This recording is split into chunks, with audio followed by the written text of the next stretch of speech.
Aloha and Tashi Delay from Kauai Tibet Buddhist Dharma Center here on the island of Kauai in Hawaii. I'm Tashi, and we do these classes every Thursday night, except next week I'll be in Santa Fe, New Mexico for a 5-day Molong at Lama Karma Dorji's Dharma Center. I've been invited, so I'll be taking off probably the 30th, and the Molong is from the 31st through the 4th.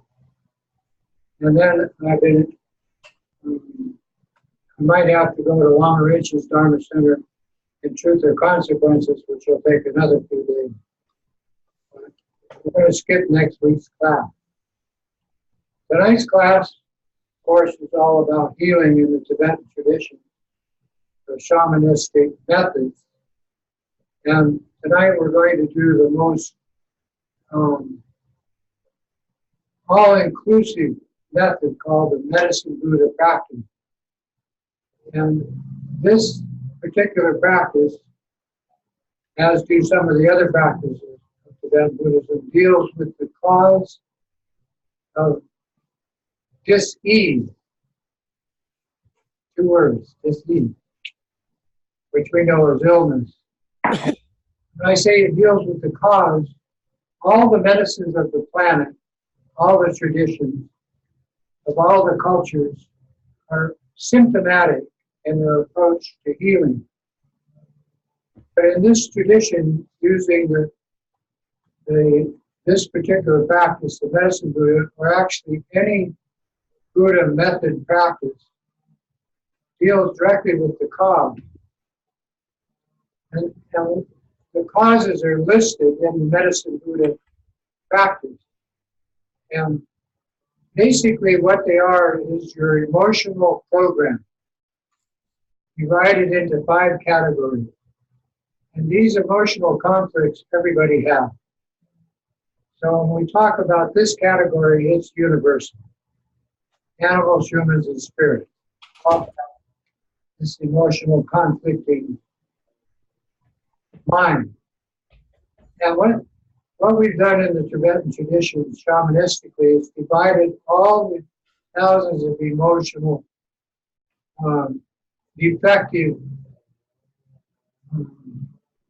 programming into the category of attachment, which is also called desire, lust, and greed. Aversion, which is also called anger, hatred, and rage, or abuse. Arrogance, which is also called pride. And envy, which is also called jealousy. Now, 5 categories, each of have at least 20,000 or more different conflicting energy that we apply with our drama mind. So this particular practice is the antidote to the cause of those. But also there are 3 other categories. One is called practicing a religion that condones any kind of harm to oneself, others, or the environment. That's called practicing wrong religion. The next one is animals, humans, and spirits in themselves are the cause of disease. And the most serious is actually spirits. I mean, humans do enough damage and animals do a lot, but the spirits by far cause the most physical, mental, emotional disease, illness. And then finally we have the category of the, what we call, first of all, wrong religion, then spirits, then curses. What is it? Curse. Oh, yeah, curses and hexes. Now this can only be accomplished by humans doing similar practices to what we do in Tibetan Buddhism. And these cause a lot of damage in the human condition. And they can be applied by an individual or groups of individuals. So these eight categories of the cause of disease or illness is what the medicine Buddha practiced. And all of the practices that come under the heading of Tibetan shamanistic Lamaism are for. And of course, most of what we do is treating them symptomatically as they arrive. But cutting the cause of the root is the way to keep them from reoccurring, either in this life or in future life. So that's the importance of this practice. And the other practice we're going to do is the healing practice of the 5 elements. And it has been pointed out that when you start with this practice, you use the 3 lights meditation practice of the breath, because you need to receive an empowering connection to the lineage and the lamas that give the oral instruction of these practices. And also, this transmission has to be applied in a way that your body, speech, and mind are brought into the practice together. That means bringing them all into the same place of practice, so that your body isn't doing one thing, your speech is doing something else, and your mind is doing something else, which is mostly what's going on with our distracted programming in this world. So I'm explaining this because using the 3 lights meditation with the 5 elements healing practice is very, very powerful and can be applied with any traditional or healing modality. And of course, again, we're talking about treating illness symptomatically. So that gets the ball rolling for the individual and or groups of practitioners. Then when we go into the sutra or tantric practice, that's to treat the cause. So I'm explaining that up front. In the use of this text, Perfect Clarity, which is written by many different teachers and translated as an anthology of Mahamudra and Dzogchen mind training, it is necessary to understand voidness, or what we call emptiness.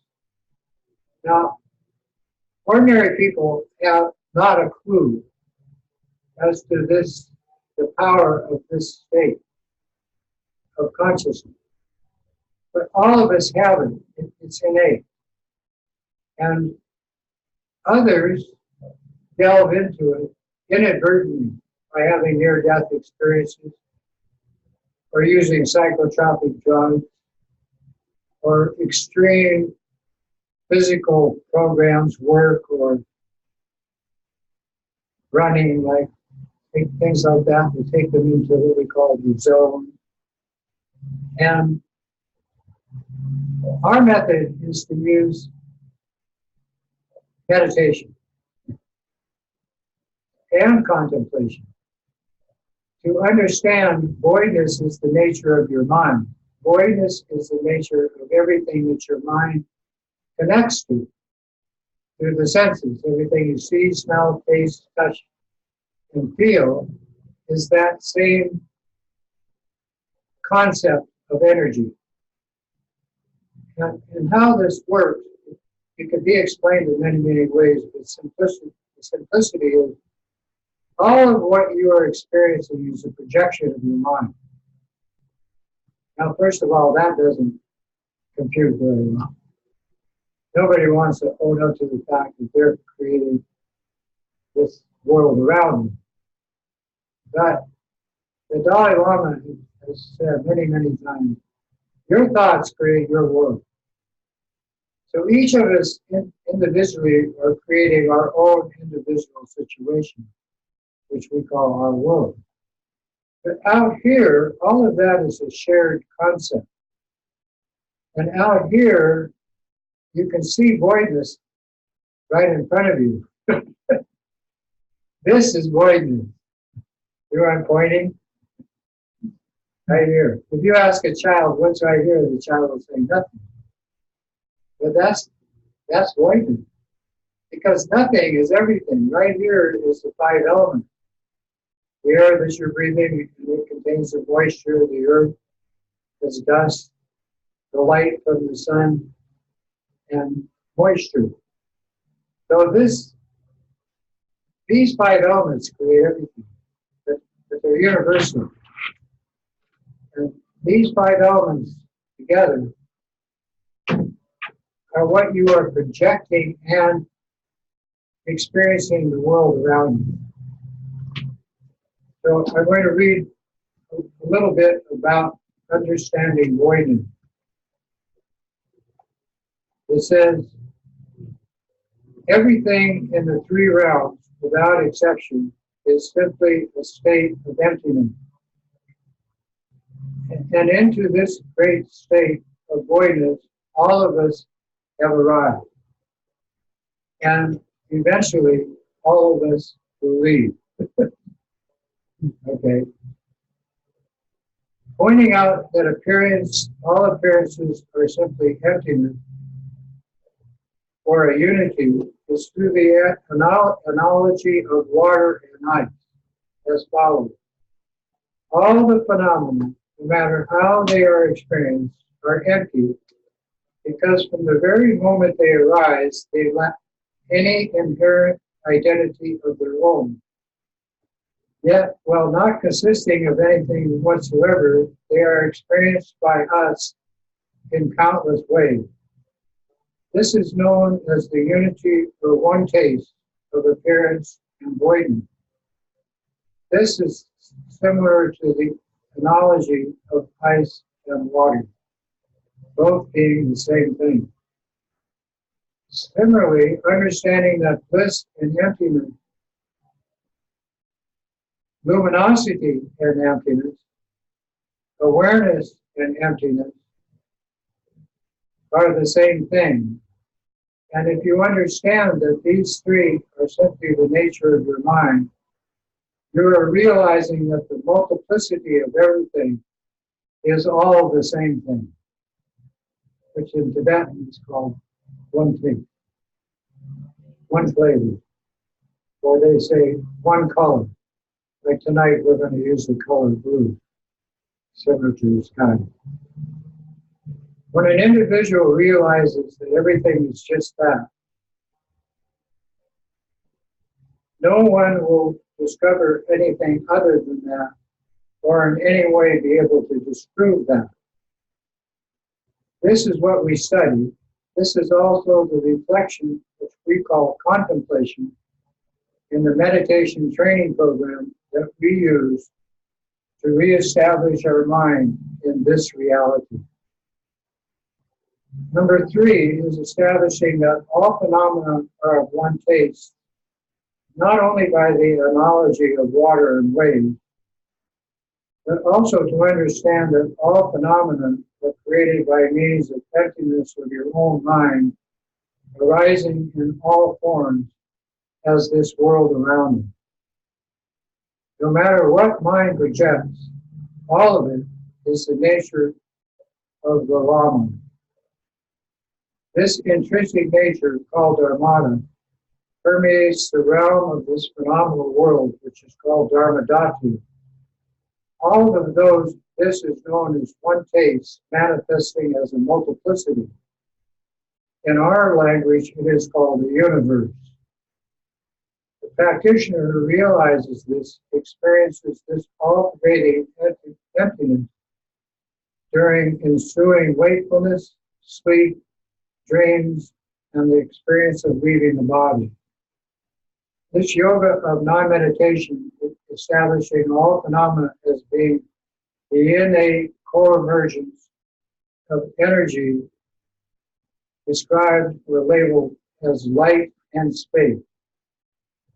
And all of this spontaneously can be transformed with no effort whatsoever if one can learn to relax. So that's what we're doing. We're learning to relax. Those words are all on 1.5 pages, and probably a lot more in there. But this state of perfect clarity is your mind without judgment. Without looking at something and immediately say, oh, that's good, or that's bad, or that's supernatural, or that's lowly. You get that? That's what we do. As soon as we connect to something, we judge it. Then label it. Now this labeling is also judgment, because it and the judgment both distort what you are sensing. But worse than that, it conflicts with your thought process to distort the incoming information into your mind. And that causes the mind to give unwholesome secretions to your body. And that's with everything that you do. So the number one cause of discomfort or stress or disease is your own interpretation of everything you're sensing and thinking about. So what we attempt to do with these classes is take our own mind and reprogram our own mind. And a lot of people don't think that's necessary. And they experience what is called temporary happiness. But for those that think it's necessary, it can result in what is called lasting happiness. Everybody has a choice. You want temporary happiness, or you want lasting? So with that, we take refuge. Then we're going to do the practice of the 5 elements and the medicine reading.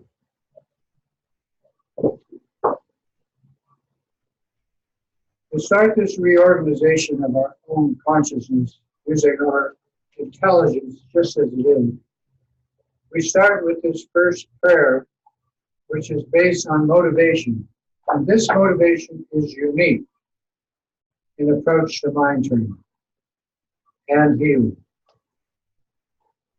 We'll read it. It's at the top of this sheet.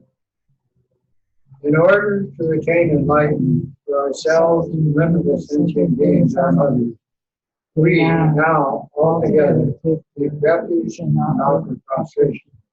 I'm going to chant that in Sanskrit, and we'll do the refuge prayer and the Bodhisattva prayer in Sanskrit and English. Tadam Doa Nampe Tadam Nampe Sanchen Tamche Dudine Junte Jisi Chenchu Nimpo Lachi Garden. In the refuge prayer.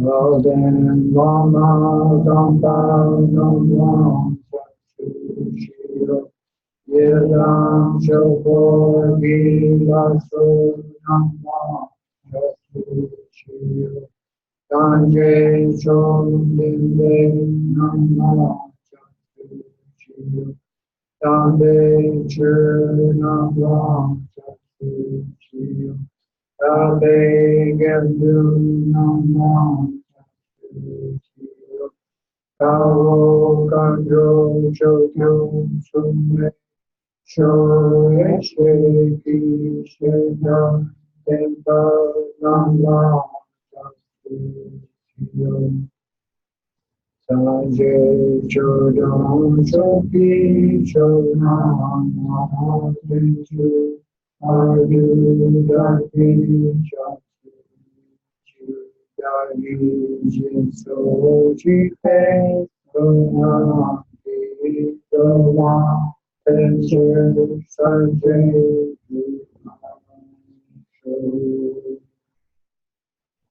In the refuge in English.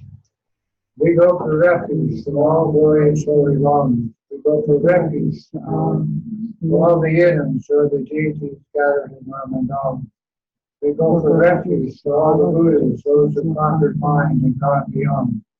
We go for refuge for all this supreme Dharma. We go for refuge for all us noble Sangha. And we go for refuge for all the darkness of their beings, who are the protectors and defenders of the Dharma, all possessing the eye of transcending awareness. To the Buddha, Dharma, and this supreme assembly we go for refuge until enlightenment.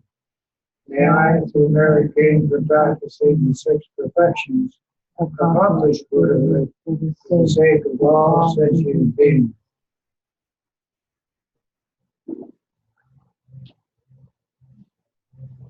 Those three prayers are incorporated into all the methodology of the Tibetan approach to mind training, which is, we say, the Sutra and Tantra tradition. But also it includes the Hinayana path of what we call Arhat. Now this is where a lot of people start in practice. And Arhat ship is a path.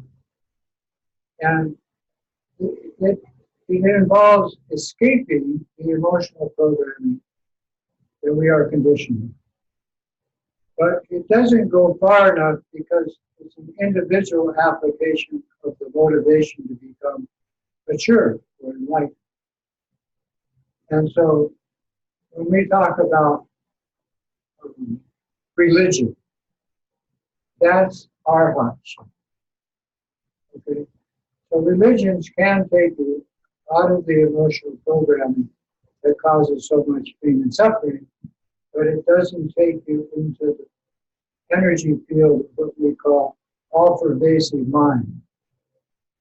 And when we enter into the all-pervasive mind, we have to include everything that the mind's including, which is the entire world, and everybody in it. So that's your natural mind. That's called the Dharmakaya. Dharma means wisdom. Kaya means vehicle. So that's the wisdom mind. And all of us have this wisdom mind. It's just that we restrict it. And the emotional programming is the major cause of this restriction. The second way we restrict it is excluding all others in the program. That's what's wrong with Arhat, the Hinayana or Hindu approach, the mind training. And that doesn't mean it doesn't work. It's just that it takes a long time. And that's what we don't have. So it's not all inclusive? No. It's individualistic. It's egocentric. It's the same as what we call dualistic fixation of the subject and object being separate. Mm-hmm. And that subject and object is separate because it's not including all of the object to that subject. Mm-hmm. Therefore, it's a slow process.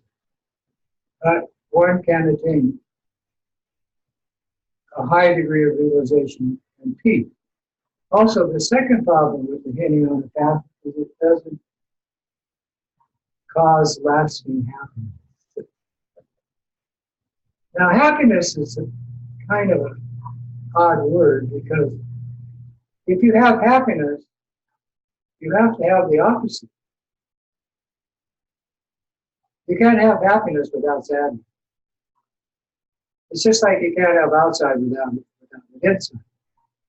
It's just like you can't have a high without a low, or a good without a bad. It's a dualistic concept. Simultaneous. So you don't want to really be attached to happiness. In fact, you don't want to be attached to anything.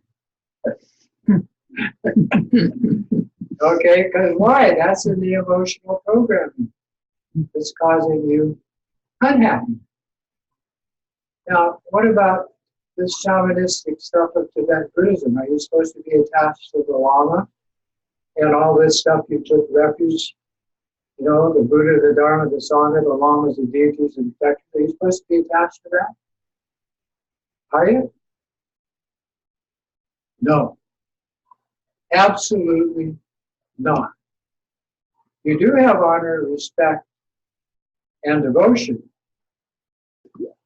if it works for you. But you know, this is a very limited application of this Tibetan Buddhist stuff. It is not Buddhism. Buddhism is a devotional program similar to religion. And that's the way it's practiced around the planet. But that's not the way it was practiced in India, and that was not the reason the Buddha took birth in India. And that was not the way it was practiced in Tibet. In Tibet, it was practiced as a survival program, the way that all the tribes of the planet have been using their minds to survive for thousands and thousands of years. So when I say not to have attachment, I'm simply saying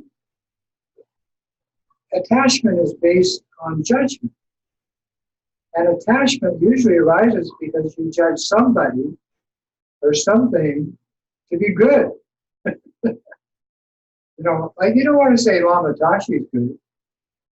You know, Lama Tashi is an image in your mind. This talking image.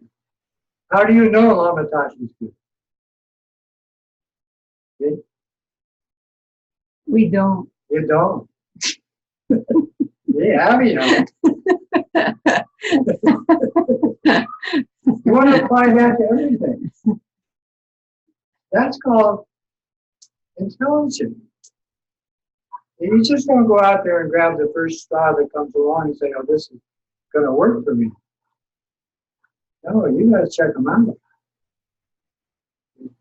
And you apply that to everything you do. So in Tibetan Buddhism, you apply this attachment thing to what you hear. Not how Lama Tashi wrote. What you're attaching to what Lama Tashi is saying. And these words are supposed to be appropriate. They're supposed to be. But who's going to discern that? You are. And the best way to do that is meditate, contemplate, study, like I'm studying these Dharma books written by other teachers, get their slant on it. And I can keep my slant off to one side, kind of, you know. Here's my teacher, the Dalai Lama. Okay, I was fortunate enough to meet with him in Hollywood, California. Isn't that great? Hollywood, California. Yeah, and I was there in the same place everybody gets their Oscars, and there's the Dalai Lama. And I've got his program for 4 days. You know what that cost me? An airline ticket to LA and $20 a day donation. $80. 4 days. For what? So I could hear him talk to my mind. And it had to be like a bowl with no holes. You know. He said that. Make sure the bowl of your mind doesn't have any holes in it. Or what's going to transpire for the next 3 days doesn't drip out. Don't lose it. And I have it. So just like that, we do the next aspect of mind training, which is a step up from Hinayana, is this holistic prayer that you said, myself and all sentient beings are doing this together. And so whatever you do with these practices, you think that. That's a concept. But it totally starts to chew your idea of the self into little pieces. It's a wee thing. And It's like you light a match in the dry floor. It starts to inflame your sense of self and this idea of separation between you and everybody else. And as it starts to burn away that, then what takes its place is compassion. Now, compassion is based on love, loving kindness, which everybody should apply to themselves, right? But people don't. In fact, in America, we have been diagnosed as having the worst idea of who we are on the planet. And we're supposed to be the most civilized or intelligent. But this idea of compassion is simply understanding that you have concern for your own well-being. For instance, that's why you're watching this on the tube tonight, or you're in this room. You have concern for your own well-being. Then together with that, you start to have concern for others' well-being. Even animals, even spirit. That's a stretch. Now you're going outside your normal confines. That's called enlightenment.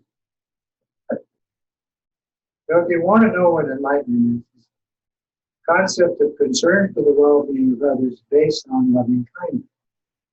And actually, loving kindness is the ultimate cause or cure to all disease.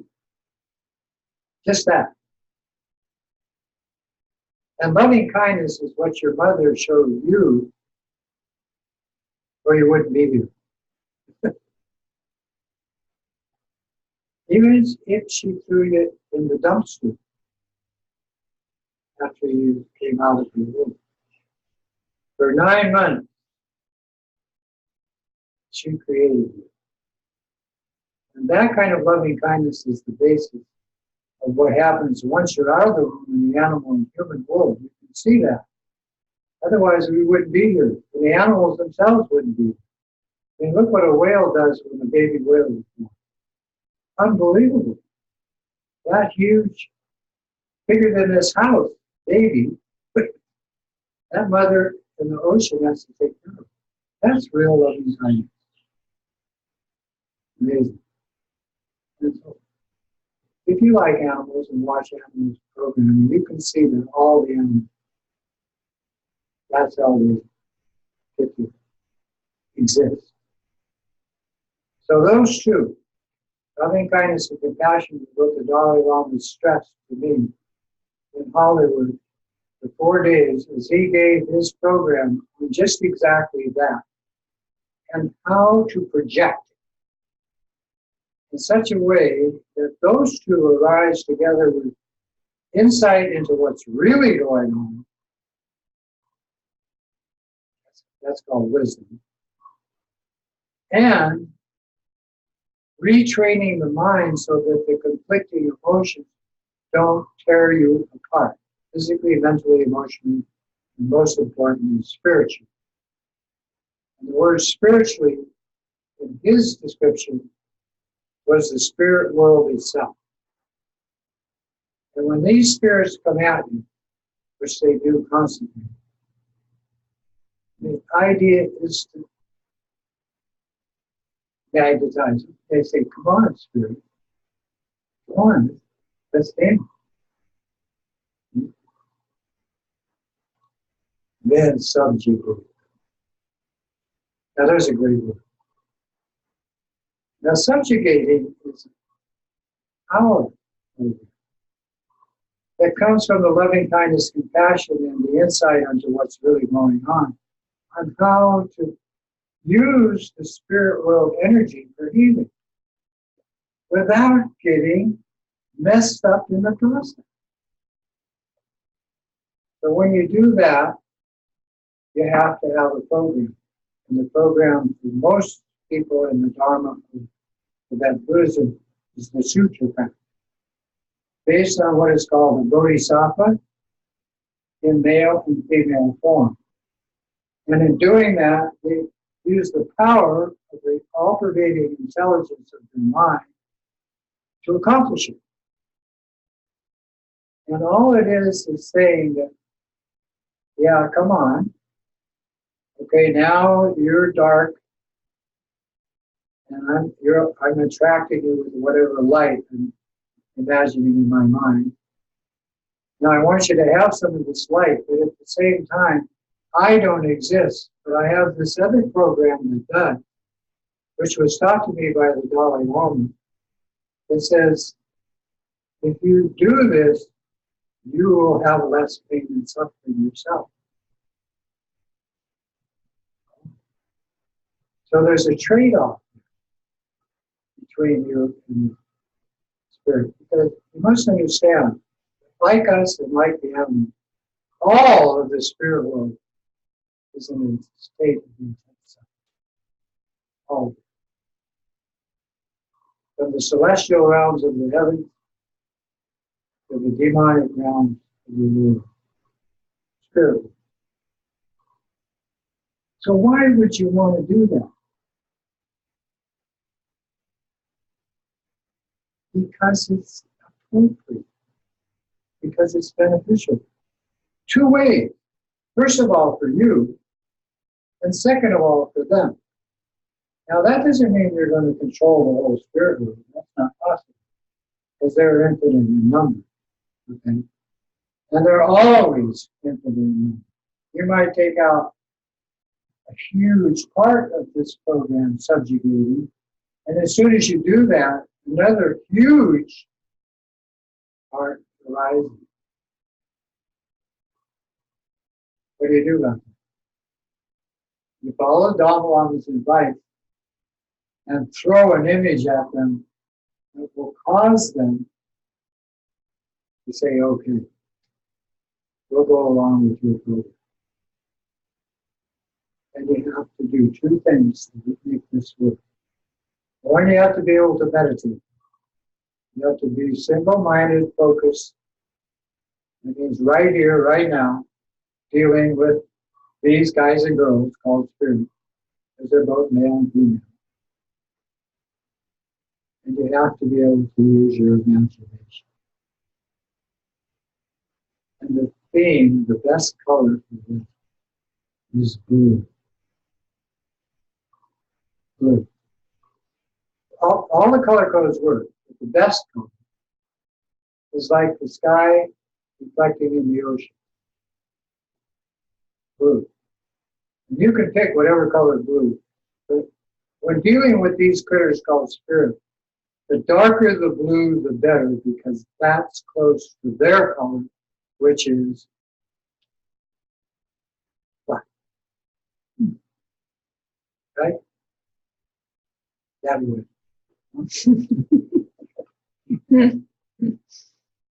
Now that doesn't mean you have to wear black. Or like I see some people white. No. You don't have to do that.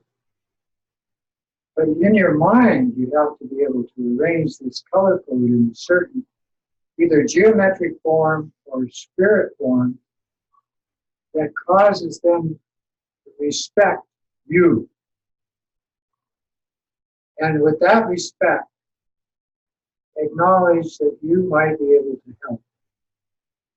Maybe just alleviate their terrible situation somewhat, somehow. Give them some kind of temporary relief. And in dealing with the spirit world, it's good to know that they don't exist the same way we do. For instance, they can't eat food or drink water. They can't do that. But they can feed on odors and sight. They use it. They can see into our world. So we arrange these things called shrines or altars in a way that magnetizes the spirit energy to this place. Then as we arrange the area around this, it's for the same reason. For instance, this property, Have you noticed it's kind of jungly? Yeah. Tons of spirits live on this planet. They love the trees and plants. You know, it's even hard for me to cut the grass because I know they're taking house in the grass. But I always warn them, okay, I'm going to cut the grass. But like Mark and I, we got a mango tree out here that's just off the charts. We keep cutting it back every year and we go back. And the spirits love that tree. I'm kind of dissatisfied because I have to go to another tree to get paid in mango. Yeah. So if most people can't see in the spirit world, but like the spirits see in our world, like they can see what we're doing, they can hear what we're saying. I don't know that they can read our minds or not, but I think they can hear what we're saying. No, they can't. They're not too good at mind reading. They can read the intent of your mind. They can read the intent of your outer actions, like if we do mudras, with these hand gestures that we make. They can see that. That's what mudras are specialized in. And we have nice, peaceful mudras, and we have bathful mudras. Okay. Let's see if I can do it now. Don't. Those are out. What do we do all day? Like, if we're living our life, some people live with the spirits, but they live here too physically. But, like, what do spirits do? You know, because they're kind of in two places, you know, they can see us so much. You know, like, we're here, we're talking, we're having a conversation. Are they just living out, some of them just living out what they did during their life, or even ones that live here? Like, what is their interaction with other spirits in the spirit realm? Terrible. They have so much conflict. Do you see how much conflict there is in the animal world? No, because you live in a town. But if you lived out in the jungle, or in a wild place, or in the ocean, you would see that animals The food, love to kill each other. the food chain.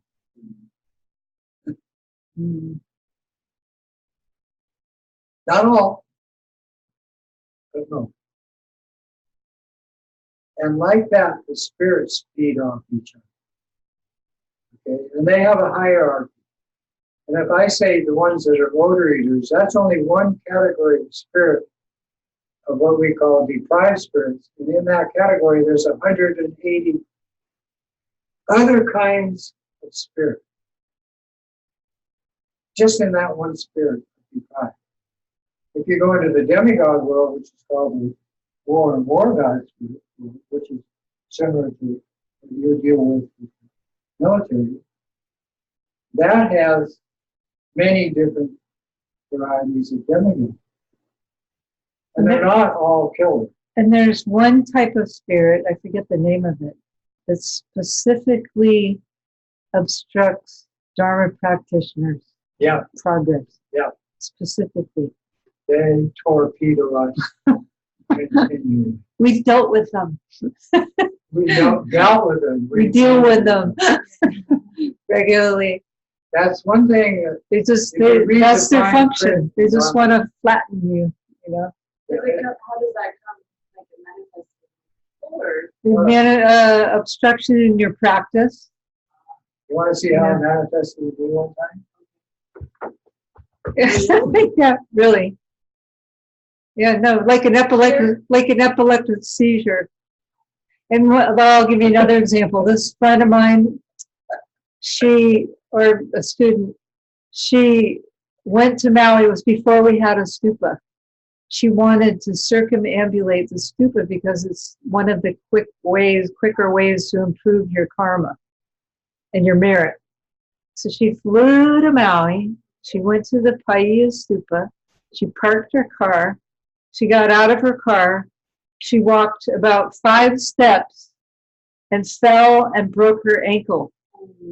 And she couldn't even do one circumambulation. And the Lama there said he sees spirits, and he said, yeah, there's a spirit there. I see people falling there all the time. He said, I've tried to deal with it, but it just won't go away. But interesting. It's like causing havoc right around the stupa so that people can't get to it.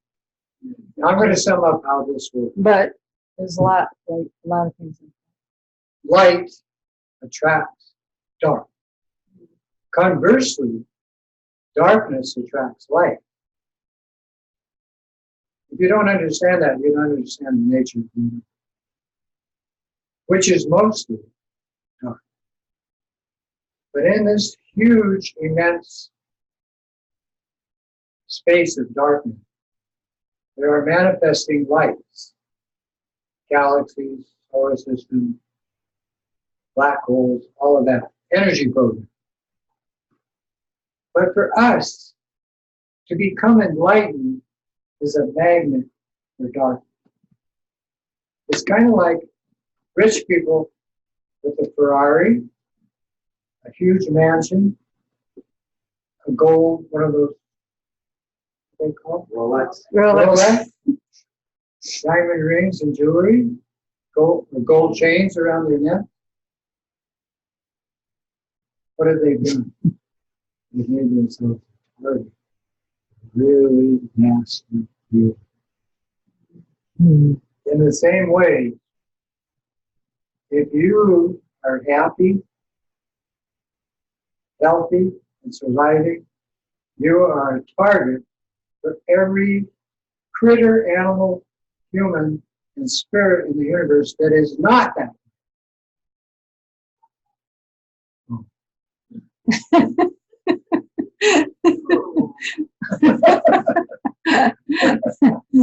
This is called enlightenment.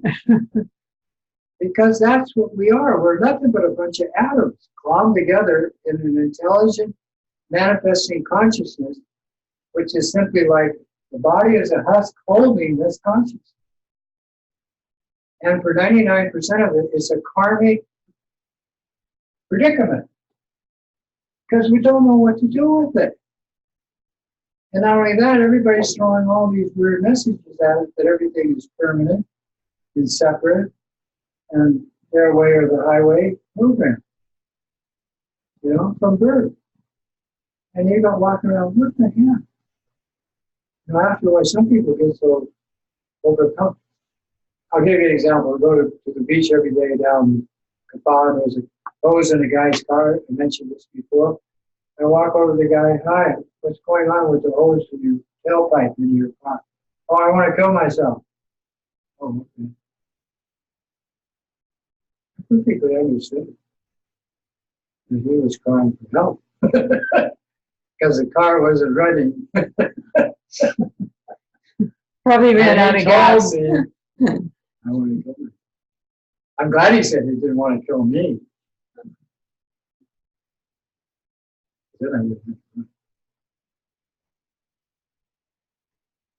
It's always like that. You got to be on your toes 24/7. You got to be alert, aware. You know, this awareness that we have is deadening. It's killing us. We're dumbing ourselves down. And it starts with the political, corporate, military, religious, social structure of the whole freaking planet. It's not just in one place. What do you do about that? That's an immense situation. We act politically outside the box. And how do we do that? Is we go, you know what that is? That's a hex. This is what Christians do to non-believers.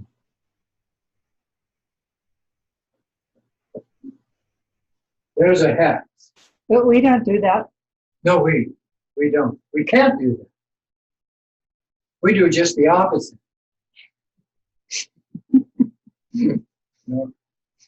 A perfect example of this is a little pink crab, this big, sitting in a coral rock, almost on shore, in the Bimini and the Bahamas, and I'm snorkeling, and I come up to this pretty rock, because it's all cool. There's that little tiny pink crab. You know what he was doing?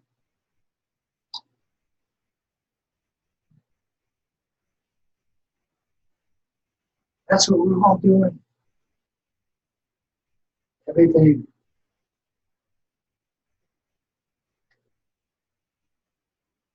Of course, I was tripping. So I was stuck there for about an hour. What do you mean that's what we're all doing? Taking Mindlessly it all in? taking it all in, unaware. What's Mm. really Is that why you sleep the way you do? Huh? Is that why you sleep in a kind of a cat-like manner? Yeah. To try to Yes, stay absolutely. aware or lucid even when you're sleeping because of the 24/7. Yeah, because this is going on 24/7. Your dream state is totally voidness. But what's making the dream state? You are. By going to sleep. And when you're in that relaxed situation, especially laying down, all the blood runs to your head, right? That's the problem with sleep. That blood rushing to your head causes you to go down. So, if you don't want to do that, you sleep this way, like on an airplane. Because you know on an airplane, you really don't get good sleep. You can still hear the engines running, and people going up and down the aisle, and somebody, right? Don't really see why it's cold. Is that why in a 40-month retreat you sit don't. sitting up? Never. And even make it worse. You put yourself in the box. Nice little padded box. Your legs are up like that, on top of it. With no cell phone. You have your mind for a screen, 24/7. This is the screen. What you do with that screen right there is you got lots of apps. You start pushing them. So when you go to sleep, my first app, which is a trick, because you got to trick your mind. Your mind thinks everything's this way when it's not at all.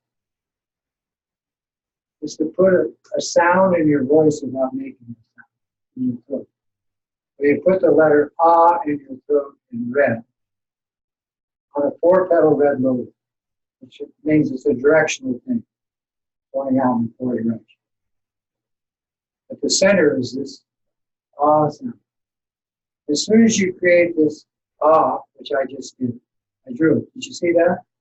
I drew it. When you draw something in air, it exists only as long as you can see me do it. That's what I do. But I do it here. What I just did, I do here. Yeah. Then I just relax. It prevents you from going into deep sleep. You still have REM, rapid eye movement, but you don't go to the 4th level of unawareness. And it's very similar to the cat or some animals in the ocean. They sleep. This side of their body goes to sleep, this side of their body is awake. Like dolphins, whales. They're mammals or something. But that's how they do the sleeping. But I'm doing it this way.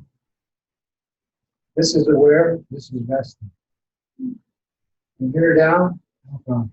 From here up, move. What do you mean, like a cat? Oh, cat? Mouse runs by, bam! Looks like cat sleeping. That's very They really are like that. mm-hmm. They're one of the most sensitive animals. But we want to be like that. See?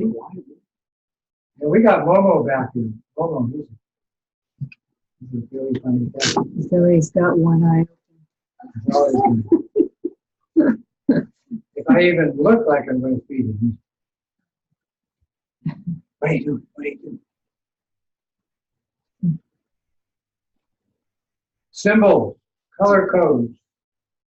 Can the body, like, if I wanted to sleep, should I put them on sleeping ring down? Yeah, you could do that. If I sleep after Yeah, night, just- and still like be able to sleep, my body can restore itself through You have to train yourself. to do that. run. Yeah. Ashley, also, in case this is helpful to her, I remember you one time, maybe more than once, saying, you think your body's your body, but there's spirits who think your body's their body. Yeah, and then get mad at you if you don't take care of your body. That's another problem we have to deal with. Because, you know, we realize that you... We're their house. They think this is their home. And when you die, they really get mad at you. They really get mad. A bunch of them. They gotta go find a new home. It's like you cut down a tree. You cut down a tree. You don't know how many spirits live in that tree. Might be one big one or a whole bunch of little ones. But there's always a boss spirit. Yeah. Right? You're going to cut that tree, you better tell the tree. If they cut you down, you better find a new home. You treat it like your neighbor. Yeah, it's a whole new world. I've done retreats before, purifying retreats where that caused spirits to leave my body.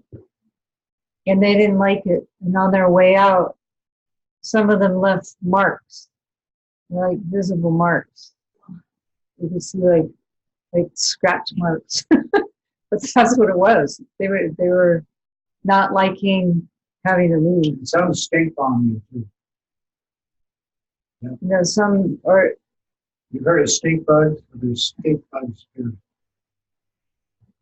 at one time I took this purifying bath that caused a spirit like he's talking about to leave. And it was this huge elaborate bathroom at this place we were living in. And we couldn't figure out the smell. We cleaned the whole bathroom from top to bottom. There was no place that there was anything dirty. And it turns out it was that spirit that came out, hanging in a corner of the bathroom. So we had to do like something to get rid of it. But it had this horrible stench. And that's all it was. It was, you couldn't see anything. It was just a spirit.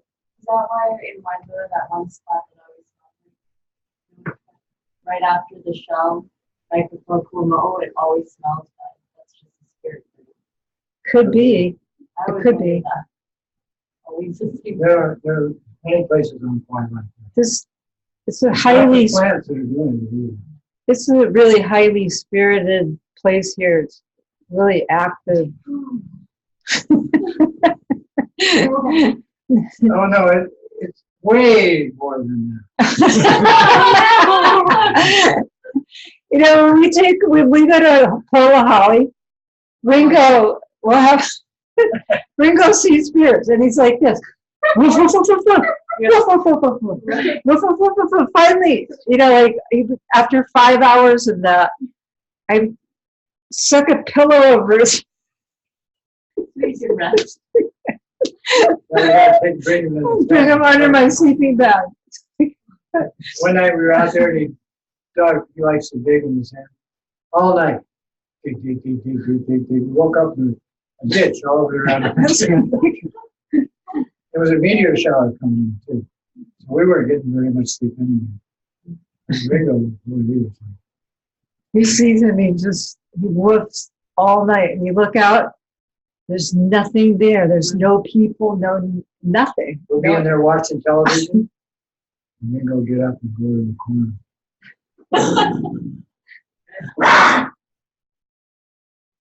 He did this every night at the same time for a while before I got it, that it was something in the yard coming into the room. And when it came in, he did, yeah, yeah.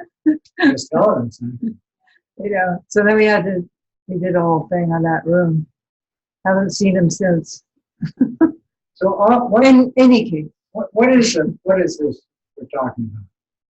This is the reality that the whole human race is not acknowledging, that because of the destruction that we are doing on this planet today, we have totally riled the spirit world. You cannot have 600 tornadoes hit one area of the United States in 1 month, blaming it on the weather. I mean, blaming it on global warming. No, that's the spirits riled because of the global warming and everything else. and everything else. I mean, we were close to being what we call an acceptable planet till the industrial age, till the agricultural age. And at that point, we became a reject planet. Up to then, the human race was doing pretty good. Yeah. All the tribes of the planet were doing pretty good. Well, there's a few nasties, but not like this. But what we're doing to the environment today, now we're going to get the karma. And what they're doing on the Big Island, stopping that telescope, is absolutely necessary. You got to start something. We started in Vancouver, Canada, by stopping the pipeline from coming over into Burnaby, a suburb of Vancouver, and the one coming into the United States. We helped with it. Okay, this is the way we do it. And at the same time, it has to be a we thing out there. There has to be a lot of others, like-minded people doing it. But since there's no such thing as disconnect, no such thing as separation, if you're doing something really powerful like that, spirit energy, it pervades the whole human consciousness. It goes through everybody's mind, but especially the ones that are like-minded. You cannot expect that of other human beings. You cannot expect them to be like-minded. Same way you cannot expect the spirit to be like-minded, or the animal. No, they all have their own program. And in their own way, they're all sacred in their program. But the most important sacred aspect is the support system of our mother planet. That's it. We have to stop. Not rethink, we have to completely stop. We've got to put our foot down. We did it with the governor last night. Ivy. No. The one in the Caribbean. Oh, Puerto Rico. Puerto Rico. Puerto Rico. They got him to United resign. States. Venezuela. You see little pockets of it working, the people banding together to oust something. You see it we're starting to see it work.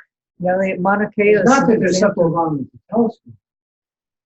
It's where they're going to put the telescope without consulting the spirit of that place. It's the sacred land. Because I can tell you they'd have so much trouble with that telescope. Unbelievable. Do you think some of the people that organize the harm to the earth stuff in such huge quantities, they actually live appear to have lives that are not affected by spirits necessarily very negatively. So that's why I'm having a hard time understanding. You think? No. They're getting the karma of it. But they are suffering so intensely inside that you wouldn't even want to know. And it's the richest, the most intelligent, and the most spiritual religion. Oh, 1,000 times more than you can imagine. Inside. The I me mindset just drives them nuts. It makes them fearful too. You put on that Rolex. Rolex, you're going to carry a 44 million. Or like you could take an example of, look at that CEO that quadrupled or whatever the price of insulin. You remember that? Insulin, loaded insulin, and or was it EpiPens? Oh, yeah, EpiPens. it's not been expensive for a long time. Well, both of them have, doubled and tripled. And especially the EpiPen CEO, that guy got so much crap. I don't even know the end of the story. Yeah, I do. Or even if he's still alive, No, he's in prison. you see. So he was driving that Ferrari and wearing that Rolex for a while, but it all caught up with him, as it will. Karma is karma is karma. Whatever, it's going to come back, even maybe next life. Maybe we won't even see it in this life, but karma is karma, Negative actions like that. It's going to come back. There are four thoughts. First of all, we must understand that we have an extraordinary situation. We, right here. Whoever's watching this program. And we must use it to alleviate the pain and suffering of others. That's the first thought. Second thought is we have karma. What goes around comes around. Everything you say, think, and do determines your future. Therefore, you should practice Dharma, wisdom, mind now. Number three, we're impermanent, and so is everything. This whole world is soon to disappear. Everything you sense and think about will be gone. Disappear. Why? Because the energy program of this world is always changing. Universally. Every atom is always moving to another place in time.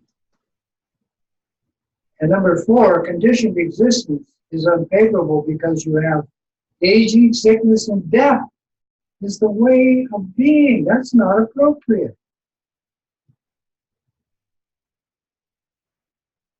Why? Because it hurts. It's painful. One woman gets a wrinkle. She's got so much pain and suffering, it's unbelievable. One wrinkle. Oh my God! Look at that. Constant change, and then it's as if aging, sickness, and death wasn't enough to make this conditioned existence unfavorable. You have physical, mental, emotional, and spiritual suffering 24/7. And you can say, oh, I'm not suffering. Everything's okay. You can say that. But if you look into yourself, it's called denial. Denial.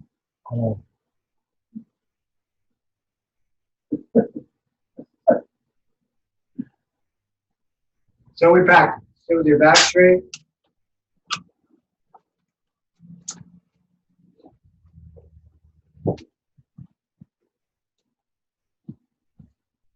Breathe.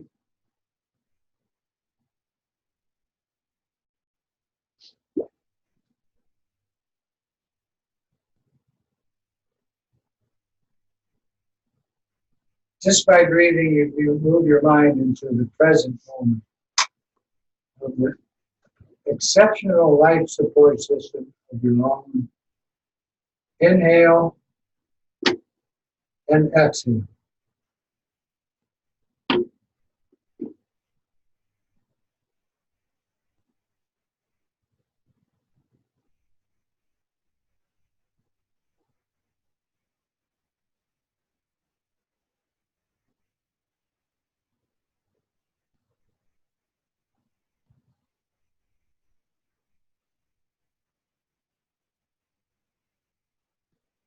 And just this simple practice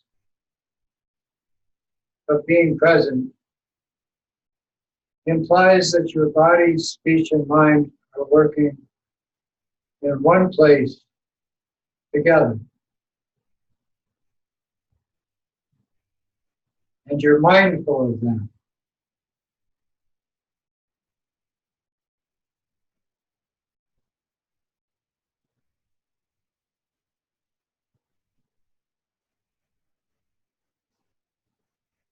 And to increase the power and energy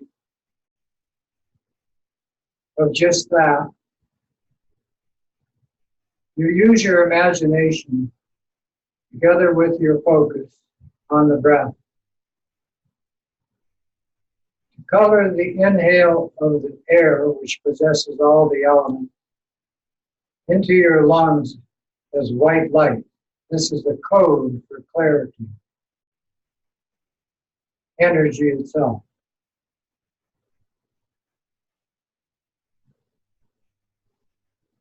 Then spontaneously, the energy is extracted from these elements you are inhaling and passes it through to every cell in your body. This is called the middle breath or absorption breath. And you visualize that energy exchange as red light flashing everywhere in your body.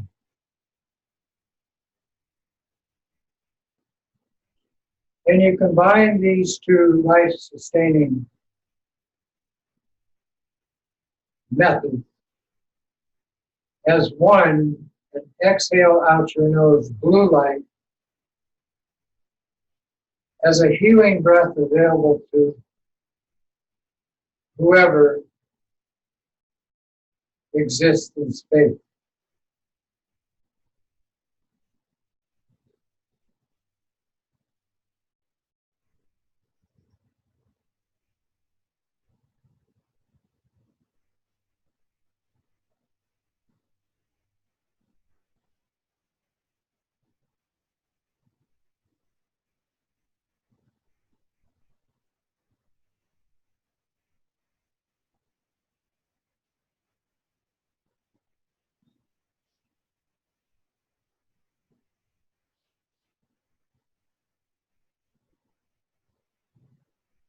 And yes, this is a simple mind training practice,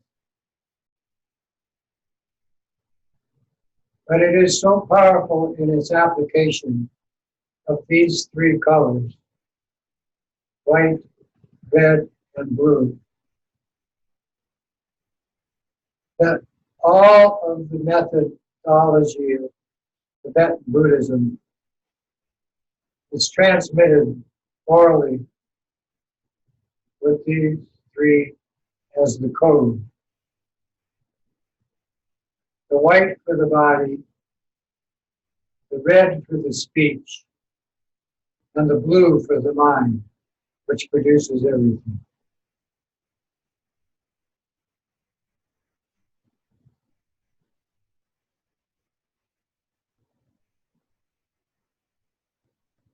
When you get good at this prana yoga practice,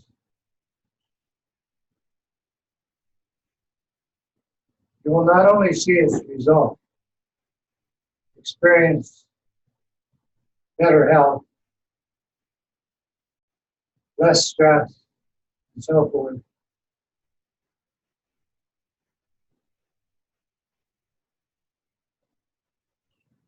but you also increase your concern for self, others, and the environment.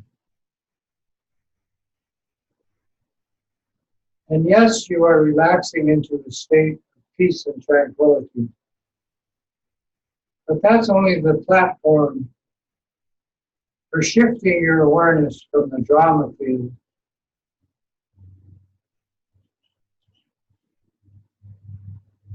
into a state of infinite application of good health for you, others, and the environment.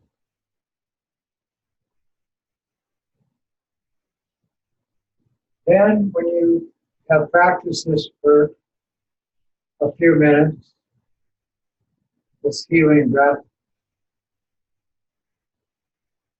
then take your focus off the breathing and combine the three lights into a particle in your heart center and connect with the boundless energy, the life force energy that exists throughout the entire fabric of limitless space. Just sit with that dimension as located in the center of your heart mind, your heart chakra.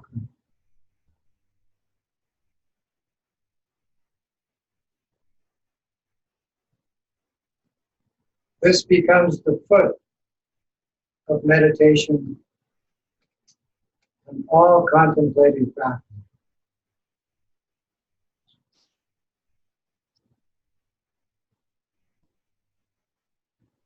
Then shift from that dimension of all-pervasive mind, similar to boundless space and light,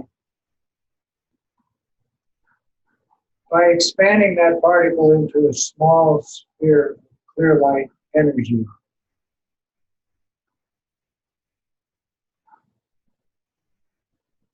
And that moves you into this three-dimensional world of existence.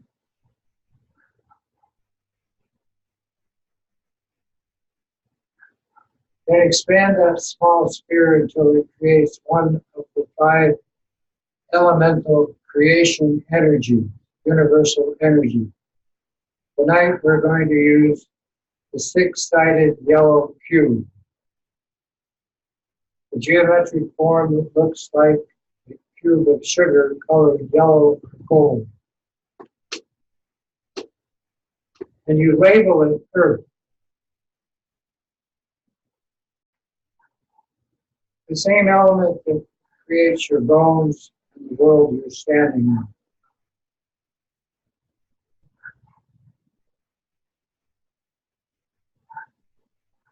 And you can see it clearly in your heart center, move it out and imagine it to move out in front of your chest and up before your eyes, about 2 feet in front.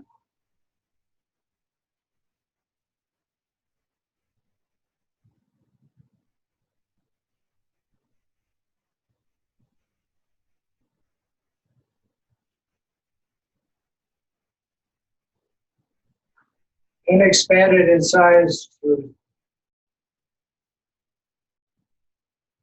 a dimension about the size of this room that you can see yourself sitting inside. Or if that's too big, just beyond your reach.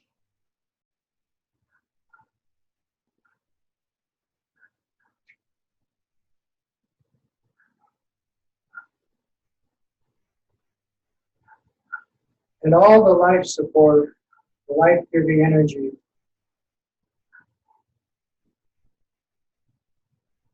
of that symbol penetrating into your physical body. Every cell.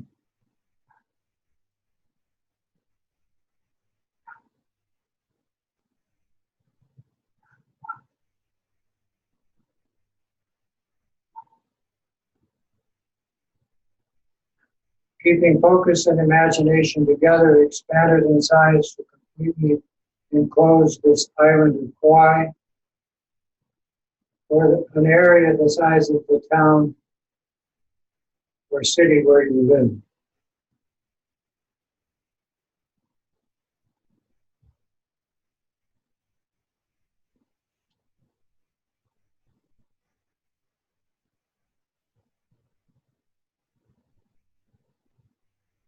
Expanded in size again until it completely encloses Mother Earth,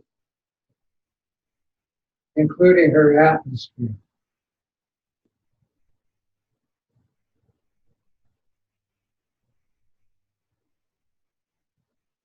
Visualize it to expand outward to completely enclose our solar system.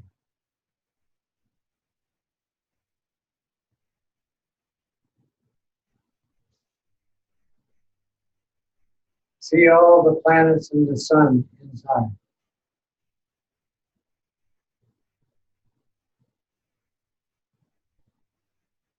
Expand it out with your imagination to completely enclose our dish-shaped, spiral-shaped galaxy.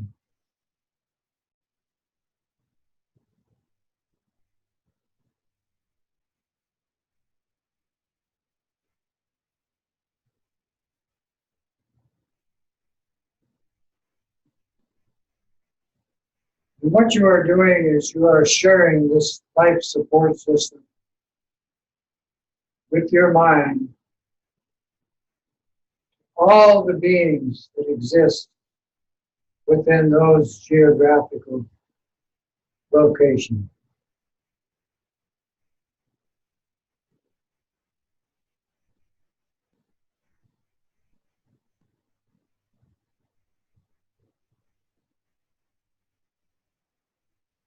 And finally, move beyond the confines of your conceptual mind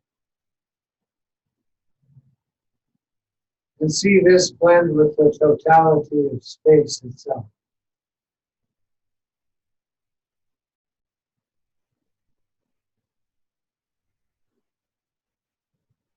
Unimaginable, boundless life support system of space.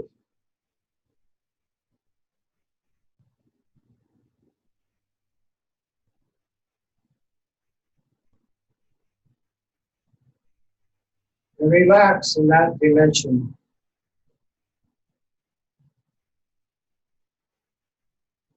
of oneness.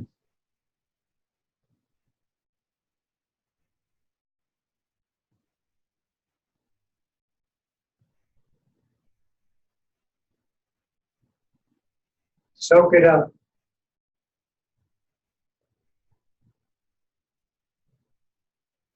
Increase your capacities to be okay with it under any circumstance.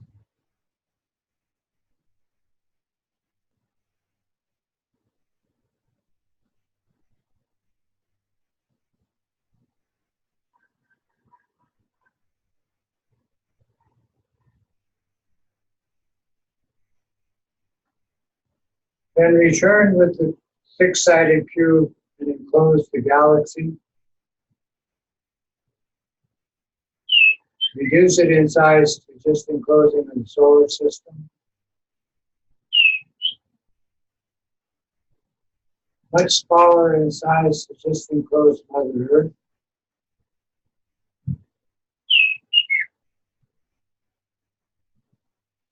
Confine it to just enclosing the town, city, island area where you live.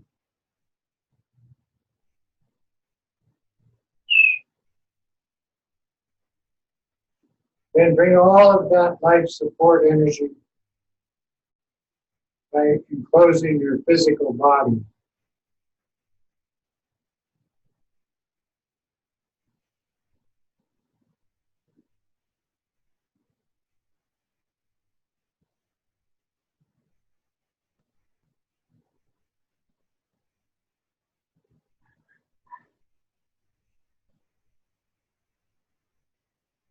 And to end the practice, bring it to its original small size in front of your eyes. Drop it to chest level, bring it into your heart center, your heart mind. Reduce it in size to a small sphere of clear light, into a tiny particle accessing the total light energy of boundless space, and relax. In the present moment, no meditation. Again, contemplate the reality, the simplicity of our entire universe.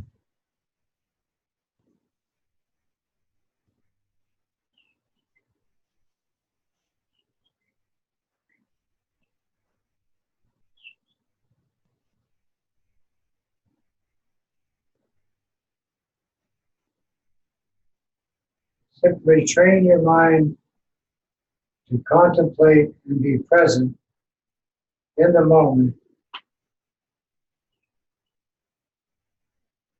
always.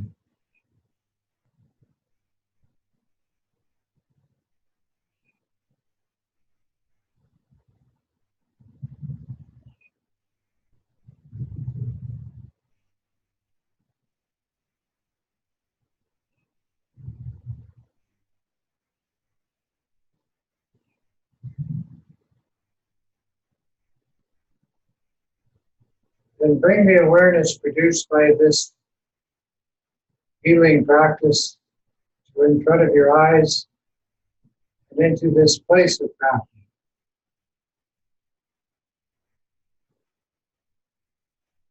Dedicate the merit of this and the results to all living sentient beings.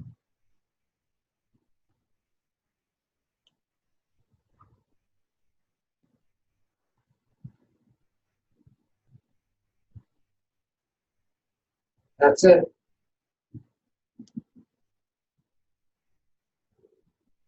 Just,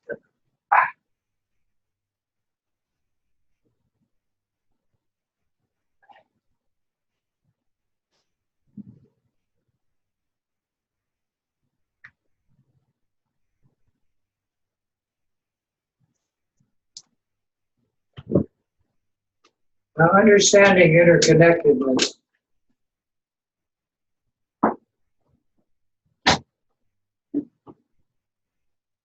As a dimension of the totality of your mind. And in this state of unity, anything can be accomplished. That's what we call a Buddha field. Now these Buddha fields, these energy programs, sometimes conceptual, sometimes actual, are timeless. They don't have a program of past, present, and future. And in that way, they exist as an innate experiential aspect of intelligence. We're born with it. And all the animals and all the humans and all the animals have this infinite potential. But only in the human condition can it be not only accessed by choice, but used as a source of power.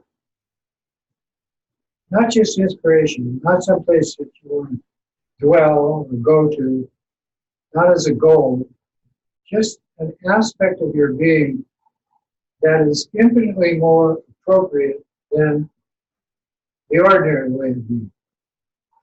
And that's a truth. So when we're dealing with the mind, we have relative truth, ultimate truth. So this unity, this state of interconnectedness, is an ultimate truth. And it takes away the lie or the distortion of the relative truth that we have been conditioned to believe are useful and practical, when in fact they're not. And so when we delve into this present moment, that's an ultimate truth. Because that's an infinitely more practical place to be than skipping around from the past to the future to the drama of the present situation. Infinitely more, inconceivably more. That's called ultimate truth. And so when we deal with this as a causal remedy to the emotional program, and to the fact that there's others out there that don't really want to go along with whatever we're doing, and what would I say, connecting with. They don't want to be in harmony with them. If we're playing this tune over here, they have an entirely different one they want to drown us out in. And This is an example of that.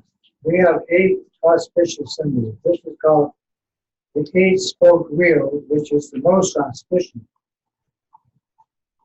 And this 8-spoke wheel is simply the universe as a sphere of energy with how we see, smell, taste, touch, and feel it.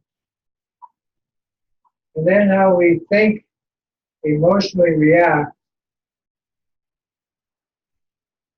and deal with it. Okay? So those are it's called the 8-spoke wheel of the Dharma. So everything that we do in the Dharma practices is to transform not only how we see, smell, taste, touch, connect with our universe, but how the resulting thinking, emotional conflict, and the good health or disease arising from all of that. Okay, so now when we do this medicine Buddha practice, which is this symbol, I'm pointing to it to the people on the computer, this symbol, the medicine Buddha, we're going to color code it, but to understand that the medicine Buddha is sitting on this 8-spoke wheel. Okay? But we turn it into what we consider a symbol of flowering of the human condition, a lotus flower, which starts in the mud, comes up through the water, gets into the air, and the sun hits it and becomes beautiful. Okay? So this medicine Buddha is sitting on an 8-petal lotus. And when we use the medicine Buddha symbol, in Tantra, we become the medicine Buddha. We are. Since we are producing this universe, and the natural mind is all pervasive in that situation, this is the symbol of that. Just like this Buddha symbol behind me. All Buddha symbols are about cause of whatever exists and how to deal with it. But for us, it's how to convert it into good health, physically, mentally, emotionally, and spiritually. So the medicine Buddha is blue, wearing the robes of a Lama, sitting on this 8-petal lotus with a bowl of nectar, which is the bliss of the mind's ultimate state, or such like this, and has a plant, in India it was called Myrobalan, holding this plant which is used for all kinds of remedies, so that this surrounded in like a sun as a backdrop, like the sun pervades our whole solar system, this energy pervades all of the realms of existence. So you don't have to break it down into, like we do with the Bodhisattva symbols, the mom and dad, friends, relatives, lovers, all the humans, all the animals, all the spirits. You don't have to do that.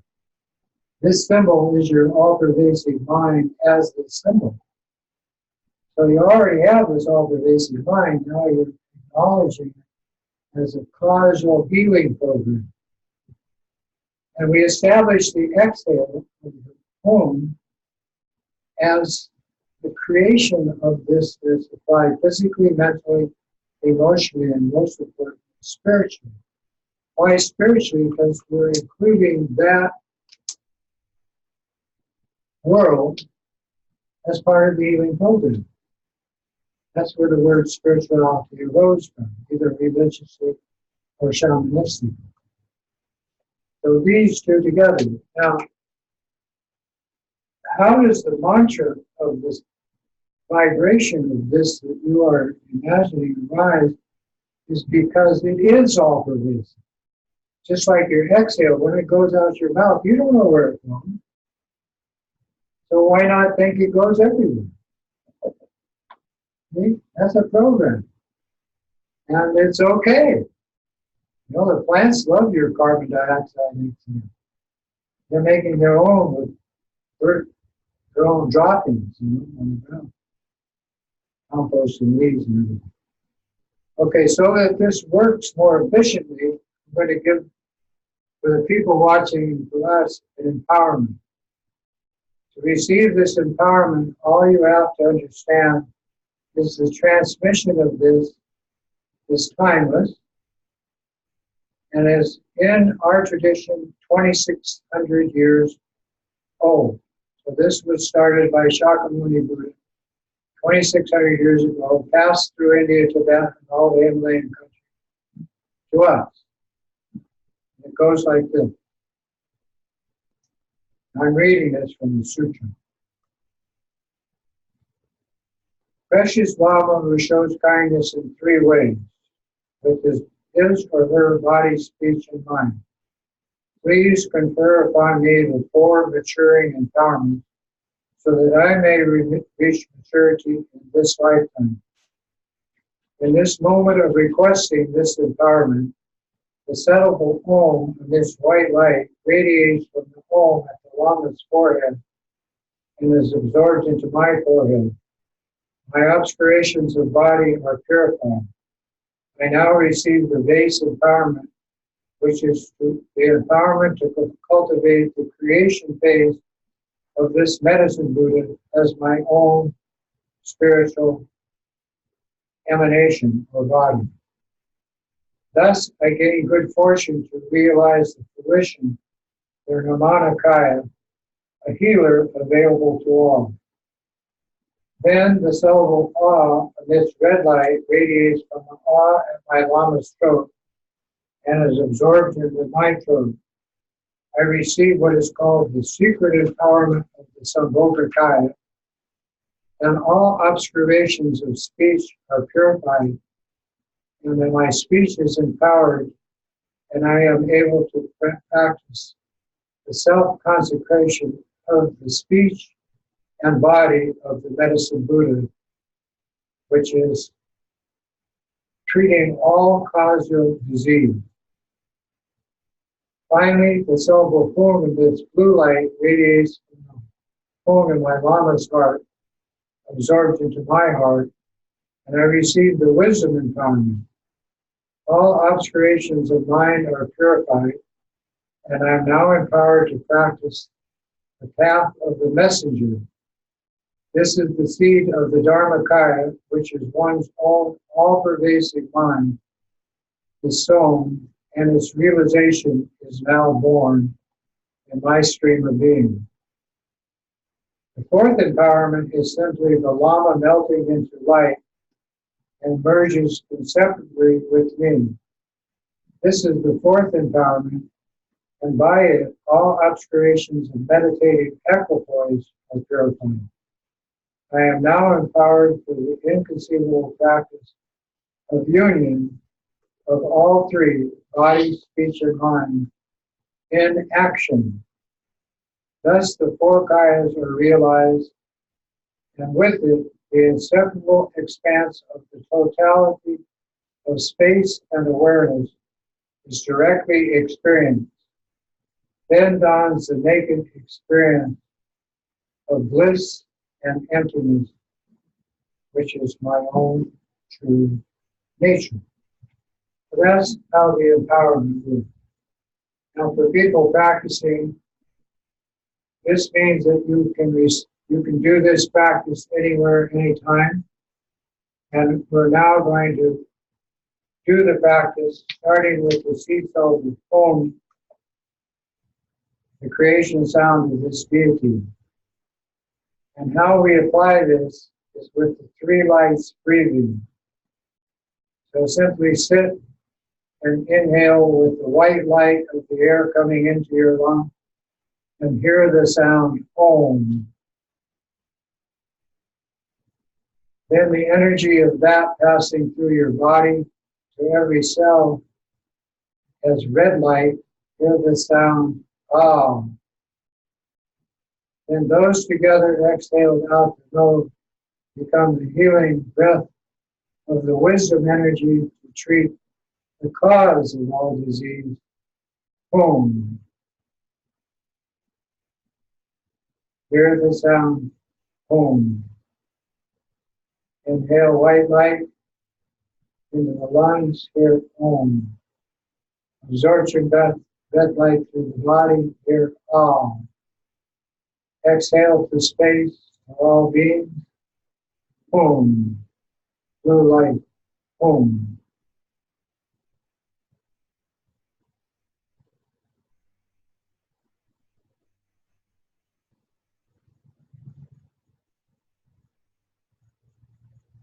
Then take your focus off the breath, and from the lamas having melted into you, the three lights now in your central channel of your life force. The white Om is in the head, the red Ah in your throat, and the blue Hum in your heart center. Collect these three into one in the heart center by seeing the white light Om move down into the red Ah in your throat. And these two together merge into the blue Hum in your heart center. At this point, you become the blue medicine Buddha, and the mantra of this practice is called the heart mantra, appears as a circle of letters around the home in your heart center, inside a sphere of 5-colored light. And the mantra is, starting in front with the Om, Om, Pikanzi, Pikanzi, Maham, Pikanzi, Vazdu, Samungati, Soha. So now we'll say this mantra. Keep the Hum in your heart center and you as the medicine Buddha, and your healing energy like the sun goes everywhere. Through you and out to space, to all 6 realms. Tadyatma. Om Vikanti Vikanti Maha Vikanti Vakti Samgate Soha Tadyatma. Vikanti Vikanti Maha Vikanti Vakti Samgate Soha Tadyatma. Vikanti Vikanti Maha Vikanti Vakti Samgate Soha Om Vikanti Vikanti Maha Vakti Samgate Soha Om Vikanti Vikanti Maha Vakti Samgate Soha Om Vikanti Vikanti Maha Vakti Samgate Soha Om Vikanti Vikanti Maha Vakti Samgate Soha Om Vikanti Vikanti Maha Vakti Samgate Soha Om Vikanti Vikanti Maha Vakti Samgate Soha Om Vikanti Vikanti Maha Vakti Samgate Soha Om Vikanti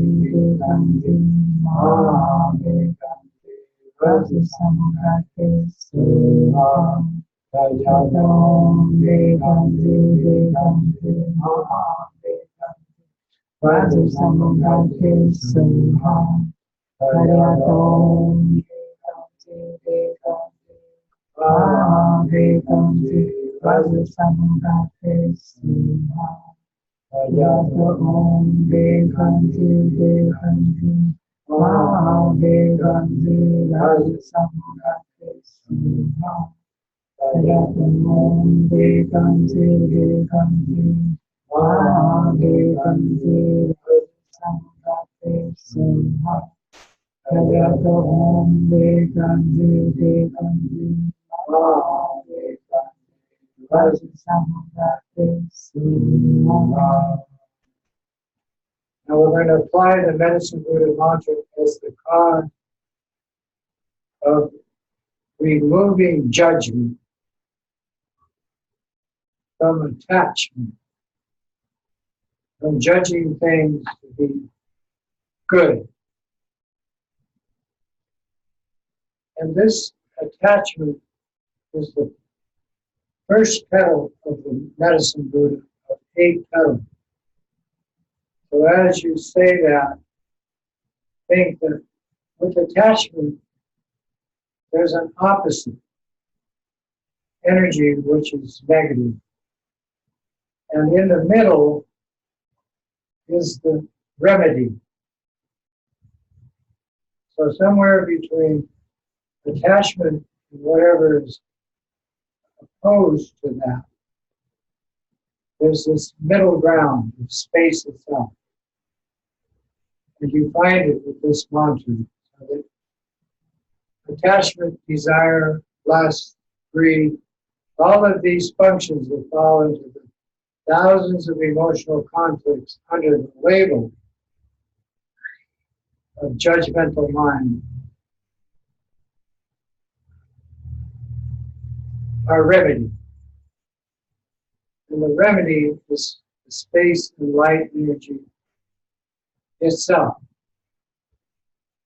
Discerning that that nature of your mind is infinitely more appropriate than the drama mind of attachment.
Tadyata, collecting all wisdom, advice, or energy.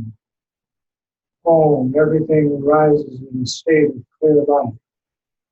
Ikanzi, blue applied to the body, blue applied to the speech, blue healing applied to the mind. So that healing takes place. Maha Bikanzi, Rajda Samangati, Soha, so that the mind transforms into physical, mental, emotional, and spiritual healing at the root cause of any form of disease. Soha, always expanding, timeless.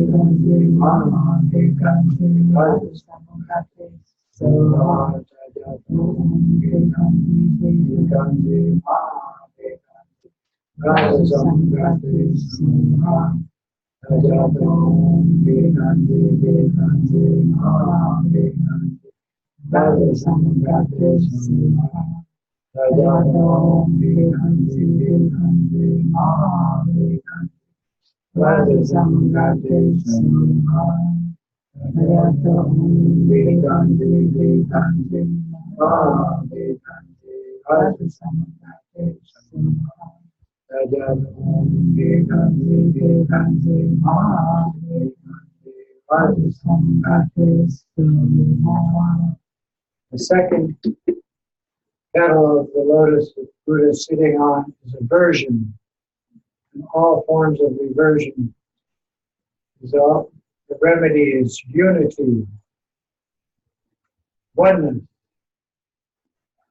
And this remedy is applied to any form of aversion, anger, hatred, rage, and so forth.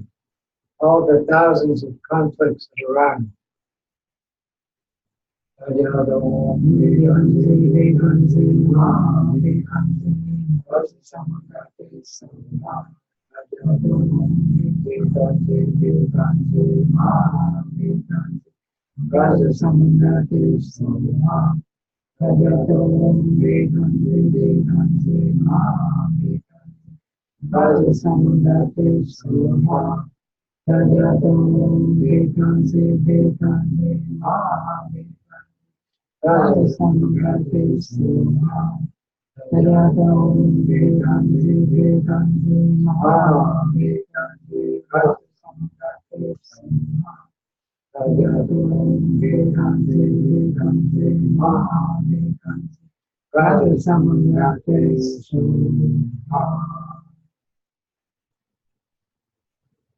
The third petal of the lotus is arrogance, pride. The antidote for this is equality, emotional stability of the middle ground, the voidness itself. So that pride, arrogance, any form of aggrandizement, ego clinging, or neediness disappear. The root cause is cut.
The fourth petal is jealousy, envy.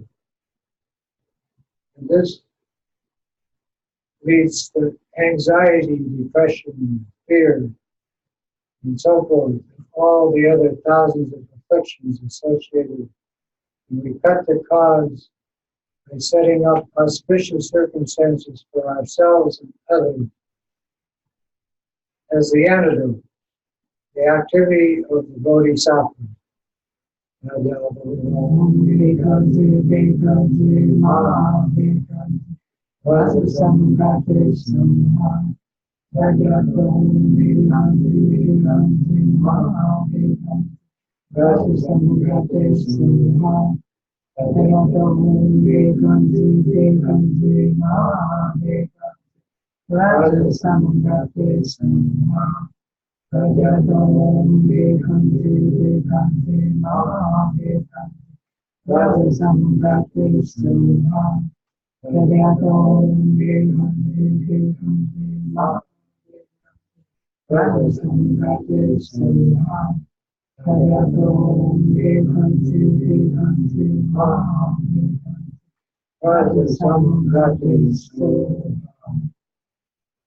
The fifth petal is ignorance itself, not having clarity concerning all judgment calls, and the knowledge in how to use this clarity to cut the root cause of ignorance itself through understanding the nature of mind and the nature of the universe as inseparable. Rajata Om Vikanti Vikanti Maha Rajata Samgate Sudha Rajata Om Vikanti Vikanti Maha Rajata Samgate Sudha Rajata Om Vikanti Vikanti Maha Rajata Samgate Sudha Rajata Om Vikanti Vikanti Maha Rajata Samgate Sudha. The sixth petal of the lotus is curses and hexes extended through powerful minds to us individually or collectively, and also to the environment. They're cut at the root by understanding that the nature of everything is simply,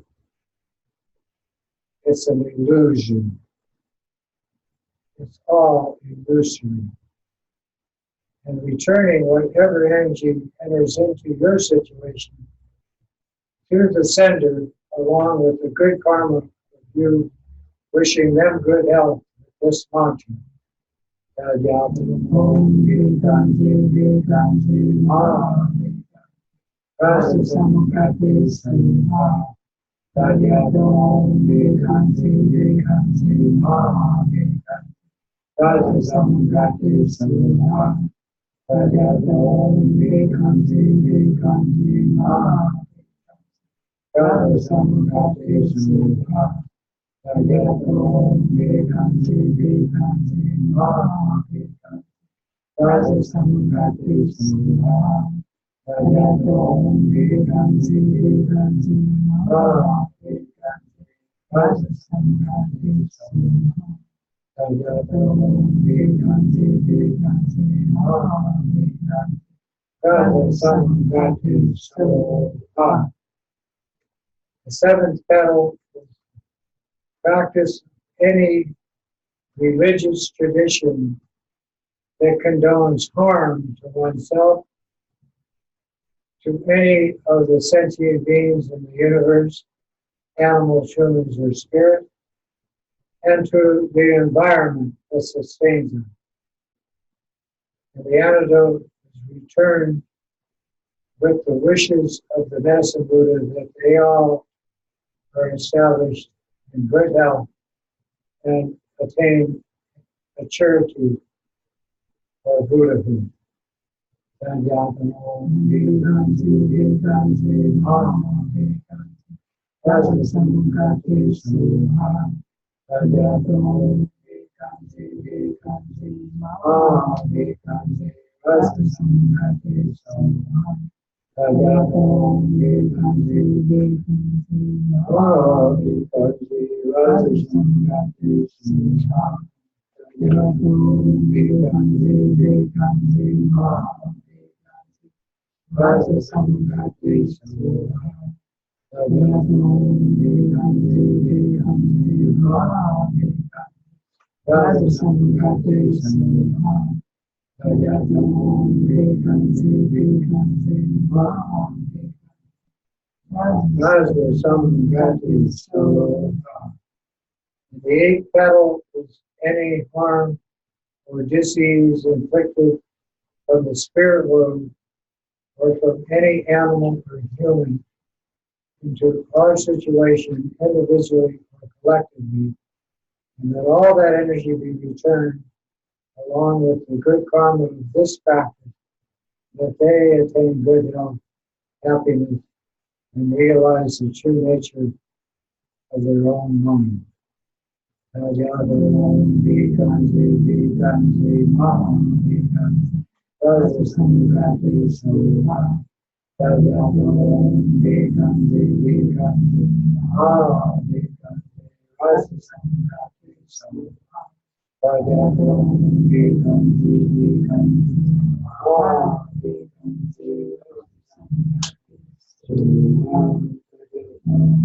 Vikanti Vikanti Maha Because the Son of God is so powerful. And we finish this practice tonight by bringing each of the 6 realms of sentient beings and all of their afflictive energy into the heart center of the medicine Buddha, into the seed soul of the home. So you imagine all of the spirit world dissolving into your heart center, into the home. And all of the animal world of its affliction. And all of the human worlds, wherever they exist on any planet, into your heart center. And you, as the medicine Buddha, disappear into the heart mantra. And the heart mantra, syllable by syllable, starting with the Om, disappears into the home. When all the letters are collected, including Tadyata, the home in a white sphere of light shrinks to the size of a particle and blends with the boundless healing life force of space.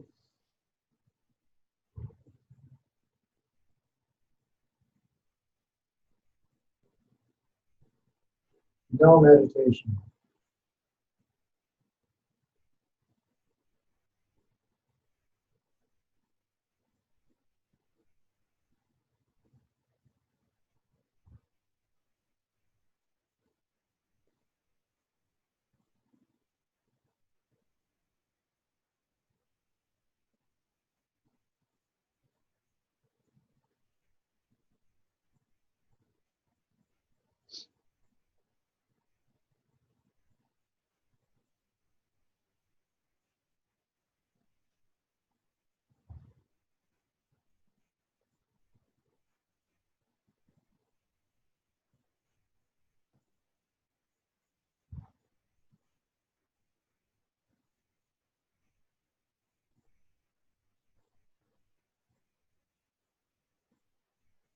Follow the sound of the bell.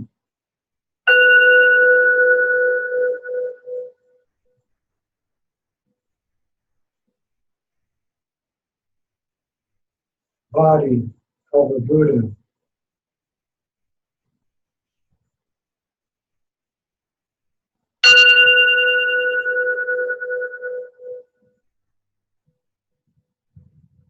The power of your speech and mantra as a Buddha.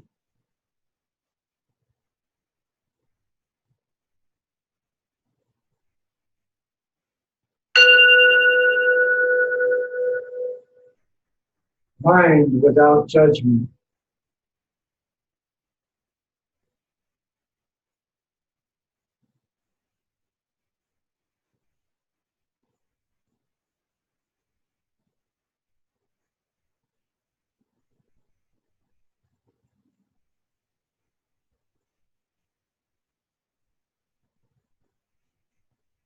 When we do the dedication prayer, when we think that we're doing this prayer, all sentient beings in the universe are doing it with us. Dewa di nirgundam, chadda champa tudurne, dowa chintin maluka, devi sama kuvarsho, chanje kusum nimbai jannatam, choni megri nimbai jannatam, kendu niche nimbai jannati, Jita Nirvamam Dhruva Shava. By this virtue, having realized Mahamudra, they have quickly established all beings without a single exception in that state.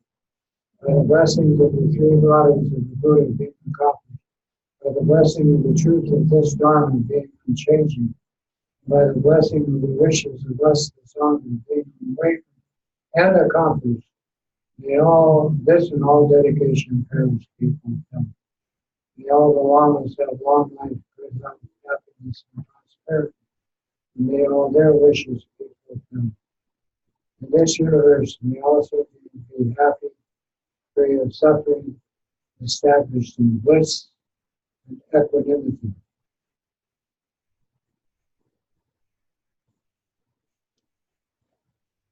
Uchiche, thank